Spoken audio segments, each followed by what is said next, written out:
Évangile de Luc, chapitre 21, versets 12 à 19. Vous serez détestés de tous à cause de mon nom, mais pas un cheveu de votre tête ne sera perdu. En ce temps-là, Jésus disait à ses disciples, « On portera la main sur vous et l'on vous persécutera. On vous livrera aux synagogues et aux prisons. On vous fera comparaître devant des rois et des gouverneurs à cause de mon nom. Cela vous amènera à rendre témoignage. Mettez-vous donc dans l'esprit que vous n'avez pas à vous préoccuper de votre défense. C'est moi qui vous donnerai un langage et une sagesse à laquelle tous vos adversaires ne pourront ni résister ni s'opposer. Vous serez livrés même par vos parents, vos frères, votre famille et vos amis, et ils feront mettre à mort certains d'entre vous. Vous serez détestés de tous à cause de mon nom, mais pas un cheveu de votre tête ne sera perdu. C'est par votre persévérance que vous garderez votre vie. Bienheureuse Marie, toi qui as cru et nous aides à accueillir d'un cœur simple l'annonce de l'amour de Dieu, à y croire malgré les doutes que la société et notre propre esprit murmurent en notre cœur. Ne craignons pas, et si ces difficultés demeurent, nous prierons pour progresser dans la foi. C'est là que se trouve notre confiance, notre fidélité. Jésus nous dit de prendre garde. Personne ne connaît la date du dernier jour. Ne nous laissons pas égarer. N'écoutons pas les faux prophètes. Et surtout, ne soyez pas terrifiés. La terreur paralyse, empêche d'agir, empêche de vivre.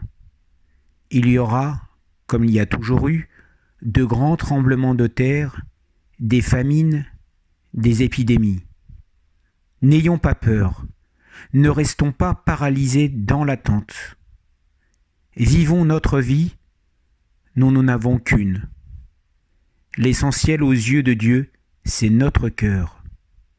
La terre bouge, il y a des inondations, des catastrophes, des épidémies, des tempêtes. Nous ne pouvons pas forcément les prévoir, nous ne pouvons pas toujours lutter contre elles.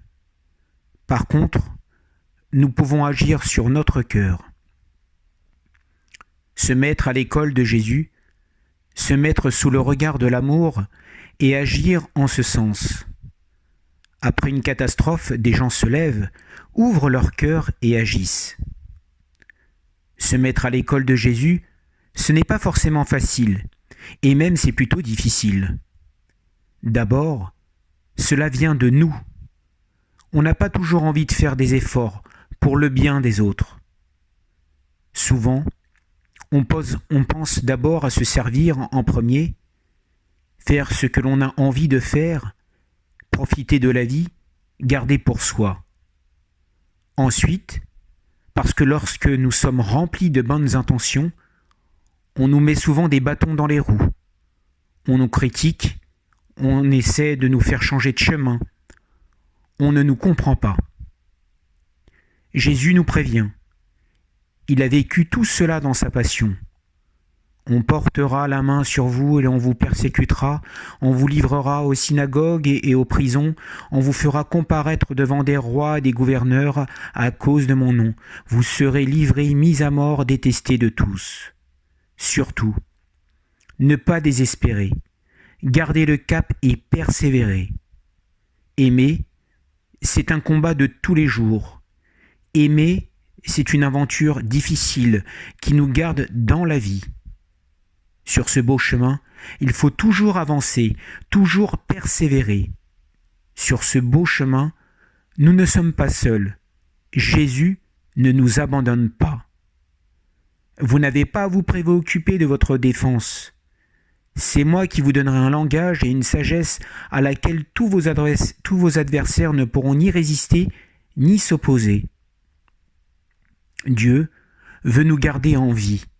Dieu veut nous faire vivre de sa vie pleine. L'essentiel aux yeux de Dieu, c'est notre cœur, cette petite perle au fond de nous qui peut être toute de lumière et d'amour. C'est notre cœur qui reste vivant pour toujours. Ne le gâchons pas, ne l'abîmons pas. Aidons-le à grandir vers tout ce qui est beau. En vivant de la vie de Dieu, nous resterons toujours en vie. Je ne suis pas appelé à sauver ou réparer notre monde brisé, parce que la réalité est complexe, et bien des facteurs ne sont pas à ma portée. Il ne s'agit pas d'un coup de baguette magique qui pourrait tout changer. Je ne peux pas changer le monde, mais je peux changer mon cœur, et choisir en quoi ou en qui je mets ma confiance. Alors qui pourra nous séparer de l'amour du Christ? La détresse, l'angoisse, la persécution, la faim, le dénuement, le danger, le glaive, en effet, il est écrit « C'est pour toi qu'on nous massacre sans arrêt, qu'on nous traite en brebis d'abattoir. » Mais en tout cela, nous sommes les grands vainqueurs, grâce à celui qui nous a aimés.